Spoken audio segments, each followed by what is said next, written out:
Quelques détails peut-être sur mon travail de terrain. Je dois dire que le travail de terrain et l'ethnographie, la prise de données ethnographiques est pour moi extrêmement importante. Ça a toujours été, au-delà de structuralisme, marxisme, psychanalyse, machin, c'est pour moi le travail de terrain et les données qui priment au-dessus de tout débat plus ou moins vaseux sur des démarches plus ou moins précises. Et ce premier terrain, ben évidemment, c'est une banalité de dire que c'est une sorte d'initiation à l'anthropologie et à l'altérité, finalement, à des gens autres que vous. Bon, pour la bourgeoise de culture que j'étais, c'était un saut très très important, même dans la vie quotidienne, dans la vie intellectuelle, dans la vie spirituelle. Je dois dire que sur le terrain, à Yucay, j'ai été prise évidemment par les contradictions entre finalement les deux groupes que j'étudiais et qui vivent dans des mondes complètement séparés. D'une part, le monde des hacendados, avec leur belle hacienda confortable, on pouvait aller se retrouver entre gens bien finalement. Et puis le monde des paysans qui est vraiment, même si j'en étudie la différenciation, une culture paysanne commune, très frugale, très austère, moins pauvre que dans des communautés de haute altitude au Pérou, mais quand même d'une frugalité, mais cependant avec évidemment des rituels et une culture qui m'a tout de suite complètement captivée. J'avais aussi des contradictions entre les hacendados et finalement l'action qu'avait entreprise mon mari Eduardo avec les syndicats de la Convention, où il s'était pas mal engagé avec ces syndicalistes. Et c'était quand même une région à l'époque très, très, très agitée du point de vue politique, puisque il ne faut pas oublier que quelques années auparavant, il y avait eu une guérilla de Hugo Blanco dans cette région, avec une première réforme agraire. Et moi, en fait, je me situais là, on est dans les années 70, dans l'application de la première réforme agraire nationale au Pérou, celle du régime militaire de Velasco Alvarado. Et là aussi, avec toutes les ambiguïtés qu'avait un régime militaire relativement autoritaire, mais qui opérait la première réforme agraire du Pérou avec une distribution des terres d'hacendados sous forme de coopératives. Et donc une tension politique très importante dans les régions où je travaillais, entre des hacendados qui étaient en train de se faire exproprier et des paysans qui ont révélé à ce moment-là, si vous voulez, avec cette réforme agraire a été un révélateur du processus de différenciation que j'étudiais, puisque les paysans riches, finalement, ont pris en main les coopératives et la direction des coopératives sous le régime de Velasco Alvarado. Donc là, je suis dans une période où l'anthropologie se croise avec des actions politiques, avec des engagements, et avec évidemment la volonté de récupération souvent du travail d'une anthropologue française dans la région. Je parlais tout à l'heure, c'est une période où j'ai travaillé, j'ai fait des articles sur la réforme agraire, mais j'ai surtout travaillé sur un thème.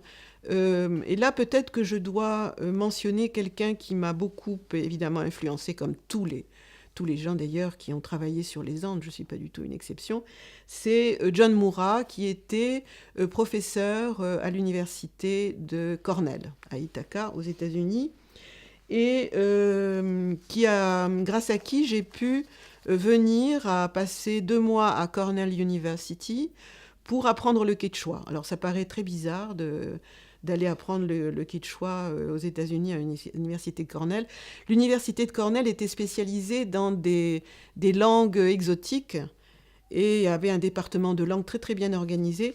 Le problème, c'est que les cours de quechua que j'ai reçus à Cornell University étaient un cours de quechua, si on peut dire, en quelque sorte, un quechua impérial. C'est-à-dire que le professeur qui faisait les cours voulait nous donner un quechua très noble, le quechua des Incas. Hein. On va reprendre ce thème par la suite quand je vous parlerai de mes recherches actuelles sur les néo-indiens. Et donc, c'était un quechua très beau, où on avait des termes, je ne sais pas, pour radio, télévision, enfin des trucs complètement déments comme ça, et qui, je dois dire, une fois sur le terrain, ne m'a pas servi à grand-chose, puisque le quechua que parlaient les Indiens n'était pas tout à fait le même que celui que j'avais appris à Cornell. Mais enfin bref, c'était quand même très utile, il faut dire. Et puis mes échanges avec les collègues américains à Cornell, John Murrah, Billie Jean Isbell, ont été pour moi très enrichissants. Donc, alors, l'influence de John Murrah et le pendant structuraliste. John était plutôt faisait de l'anthropologie économique de l'Empire Inca. C'est lui qui est un peu le fondateur des études andines, de l'anthropologie andine. Et par ailleurs, Tom Zoidema, qui nous a quittés il y a 3 ans, et qui a exercé aussi sur moi une très très grande influence. Lui, une approche tout à fait structuraliste de l'école de Leiden, et un anthropologue néerlandais, donc, qui lui a étudié la culture, essentiellement la culture inca. C'était un historien et un anthropologue. Il faisait de l'anthropologie historique, ce qu'on appelle de l'anthropologie historique. Et je pense que lui et John Murrah sont vraiment les fondateurs de l'anthropologie andine moderne. Il y a évidemment des prédécesseurs, mais... Et voilà. Et pour en revenir à John Murrah, j'ai, pendant ces premières années après ma thèse... Hein, alors, je voulais dire un mot, ma thèse a été publiée par la Société d'ethnologie, Société d'ethnographie aujourd'hui, en 82, dans un livre qui s'appelle La vallée sacrée des Andes, qui a été publié par donc la Société d'ethnographie et l'IFEA, l'Institut français d'études andines, et on peut aujourd'hui la trouver en ligne. Elle est en accès libre en ligne, ce livre-là. Voilà. Alors, à la suite de ce livre, moi, j'avais déjà, dans ma thèse, j'avais identifié des problématiques qui m'intéressaient, notamment à la lumière des travaux de John Murrah. John Murrah a montré, en quelques mots, il a défini ce qu'il a appelé l'archipel vertical, selon lequel fonctionnait la société andine préhispanique. C'est-à-dire qu'une ethnie, pour résumer vraiment quelque chose qu'il a explicité dans de nombreux livres et de nombreux articles, hein, je le trahis en faisant un résumé schématique pour les besoins de la cause. Hein. Si vous voulez, l'archipel vertical défini par John Murrah se définit de la manière suivante. Une ethnie andine, gouvernée par les Incas, n'est-ce pas, mais qui dispose d'une certaine indépendance, vous allez voir pourquoi, parce qu'elle est composée d'un centre. Et il faut d'abord dire que l'écologie andine est une écologie essentiellement étagée. Hein. C'est une des choses qui m'a fascinée au Pérou, que vous passez du bord de mer, vous passez des cols à 5000 mètres, et vous redescendez dans la forêt tropicale amazonienne avec une flore foisonnante. Vous passez, si vous voulez, d'un bord de mer complètement désertique, par des vallées comme celle où j'ai travaillé, une puna, c'est-à-dire un étage à 3000, 4000 mètres, et complètement dénudée, mortifère d'une certaine manière, on le croit au début, mais en fait très vivante comme on va le voir. Et ensuite on plonge dans cette faune où il y a de plus en plus de fleurs, de plus en plus d'animaux à mesure qu'on descend dans la forêt amazonienne. À chacun de ces étages écologiques correspond évidemment des cultures différentes. d'une écologie différente et des cultures différentes.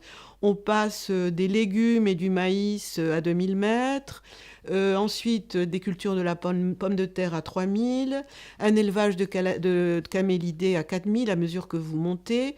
Et ensuite, en descendant vers la vallée tropicale et l'Amazonie, on a une culture très importante, malheureusement aujourd'hui surtout, qui est la culture de la coca.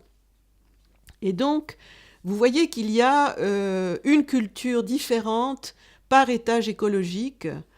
Et le modèle andin découvert par John Murrah, c'est comment les Andins se sont organisés pour bénéficier des cultures de chacun de ces étages écologiques.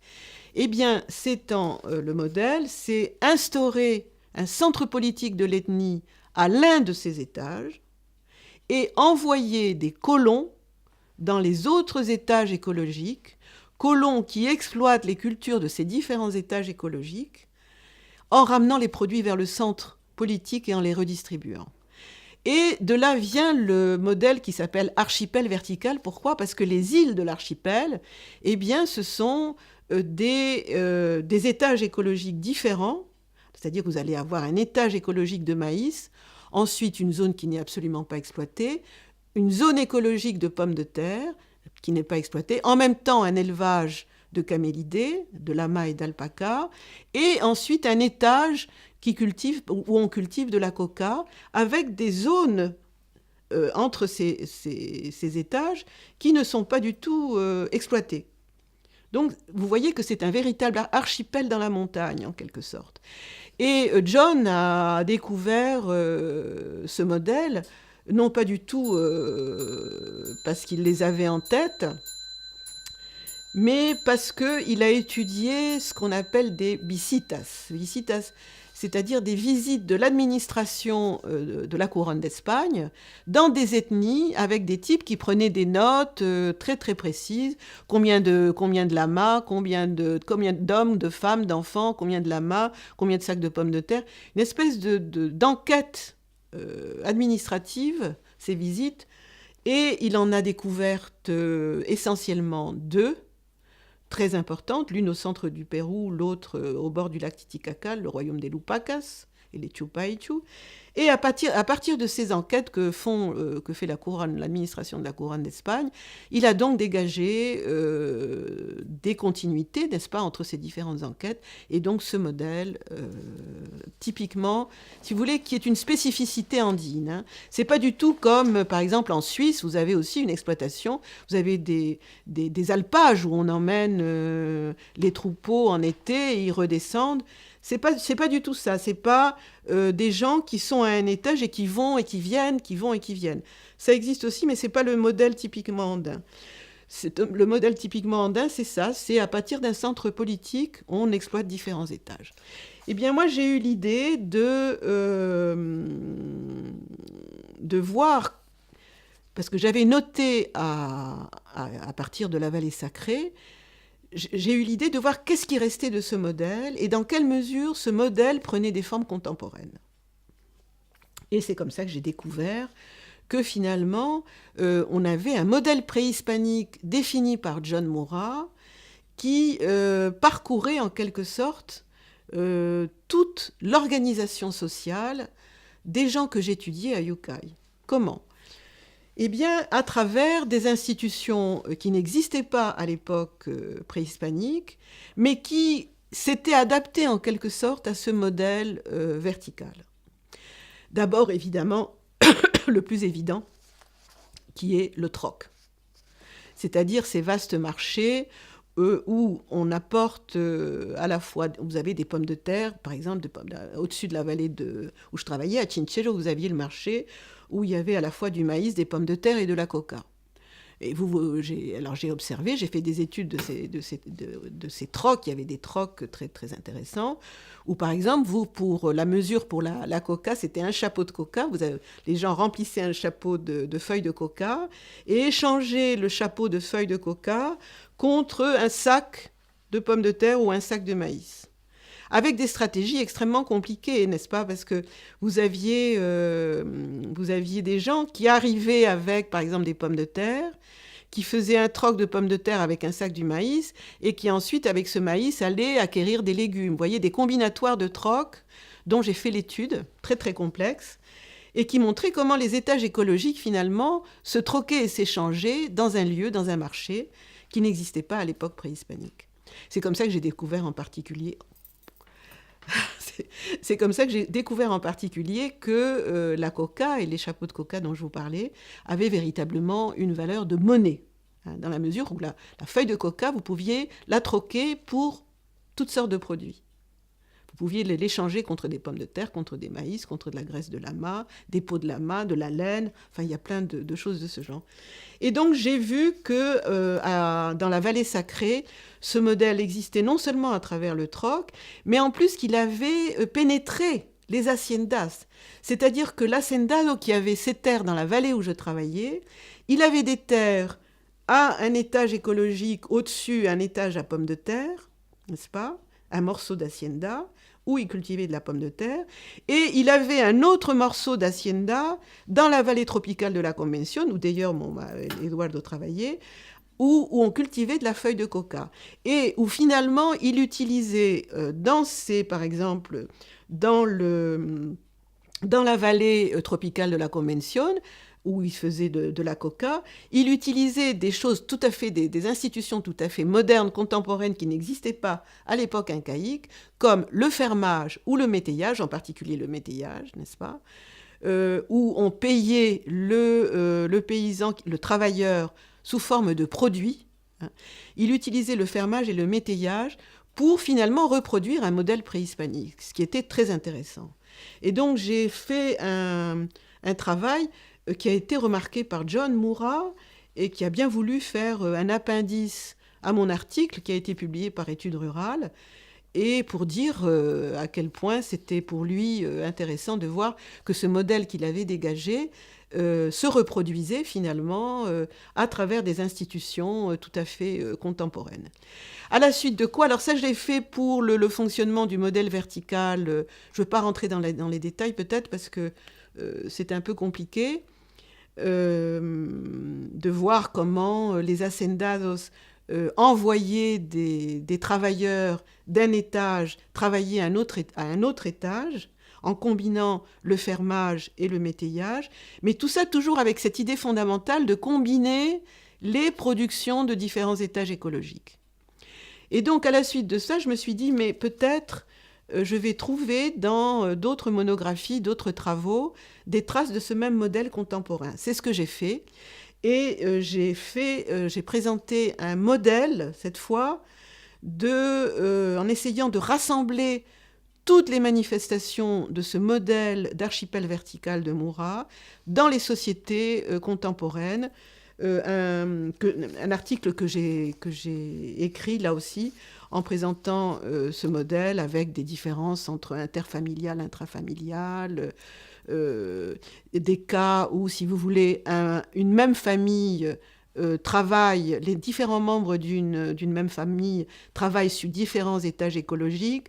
Par contre, d'autres cas où une ethnie s'organise, comme des ethnies du Nord Potosí, pour en une moitié du haut et en une partie du haut et une partie, certaines familles travaillant en haut et certaines familles travaillant en bas et s'échangeant les cultures. Bref, j'ai donné un modèle raisonné des variantes contemporaines du modèle d'archipel vertical de John Mura. Voilà, c'est à ça que j'ai consacré les premières années de mes recherches après ma thèse.